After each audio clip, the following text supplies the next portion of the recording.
Hi, I'm Dr. Randy Martin. I'm joined by Dr. John Puskas. John is I can say this, you're a fabulous cardiac surgeon, and John's going to talk to us about a very interesting trial called the Proact trial. Is that right? Reduced anticoagulation for mechanical heart valve. Tell us what that trial was about. So this trial continues to enroll in 2 of its 3 limbs, with the third limb, which we reported today at ACC, is to assess the safety and efficacy of lower than usual doses of anticoagulation with this particular mechanical heart valve in the aortic position. Okay, so it is a mechanical heart valve. It obviously has certain characteristics that would make low anticoagulation favorable. We think so. Again, I have no relationship with the company. I understand that. No, I understand but that. the valve itself has some design features that allow it to have lower turbulence, more laminar flow, lower rates of thrombosis and thromboembolism than the predecessor bileaflet valves. Okay. It's made of a pure carbon rather than a carbon silicone composite and can be polished to a smoother surface. Okay. So it seems to be inherently less thrombogenic. So tell me a little bit about the study and what you found. So this study takes patients with some clinical risk factor for thromboembolism, the so-called high-risk aortic valve replacement patients, and randomizes them at 90 days postoperatively to receive either continued standard anticoagulation with a target INR of 2 to 3 with a baby aspirin, or to have a target INR of 1.5 to 2 with a baby aspirin. All the patients are provided home INR monitoring, and 90% of them are testing weekly and sending it in.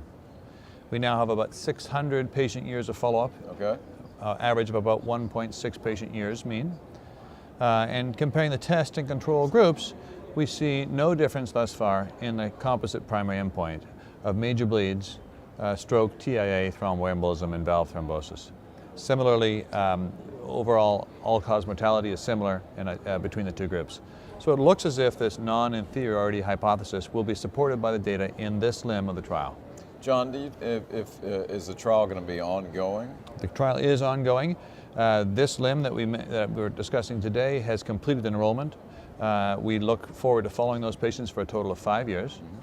The other 2 limbs are the mitral regurgitation, mitral valve replacement trial.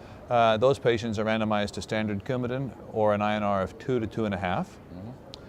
And we have a very exciting low-risk aortic valve replacement limb of the trial, in which patients are randomized to standard warfarin, 2 to 3 INR with a baby aspirin, or just dual antiplatelet therapy with aspirin and clopidogrel, no Coumadin.